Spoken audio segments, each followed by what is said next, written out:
வணக்கம். 40 வயசுக்கு மேலே நான் என்ன பண்ணுனேன், இன்னும் எனக்கு பிடிச்ச மாதிரி என்ன பண்ணிக்கிட்டு இருக்கேன் அப்படிங்கிறத பார்க்கலாம்.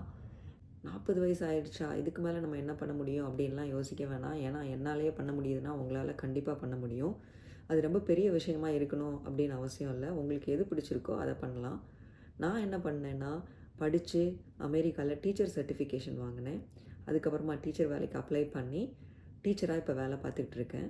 அது எல்லாமே 40 வயசுக்கு அப்புறமா தான் நான் பண்ணினேன். உங்களுக்கு டீச்சர் சர்டிஃபிகேஷன் பற்றி தெரிஞ்சுக்கணும், அமெரிக்காவில் டீச்சர் ஆகணும், டீச்சர் சர்டிஃபிகேஷன் வாங்கணும், சப்ஸ்டியூட் டீச்சர் ஆகணும், இல்லை அசிஸ்டன்ட் டீச்சர் ஆகணும், அதுக்கெலாம் எப்படி அப்ளை பண்ணணும், காலேஜ் 4 இயர் டிகிரி படிக்காமல் 1 இயர்லேயே எப்படி சர்டிஃபிகேஷன் வாங்குகிறோம் அப்படிங்கிறதெல்லாம் தெரிஞ்சுக்கணுன்னா என்னோடய சேனலில் போய் பாருங்கள். டீச்சிங் ரிலேட்டட் வீடியோஸ் நிறையா நான் போஸ்ட் பண்ணியிருக்கேன். 40 வயசுக்கு அப்புறமா என்னோடய ஃபர்ஸ்ட் அச்சீவ்மெண்ட் டீச்சர் சர்டிஃபிகேஷன், அப்புறம் டீச்சர் ஆனது. என்னால் பண்ண முடியும்னா உங்களால் கண்டிப்பாக பண்ண முடியும். Age is just a number.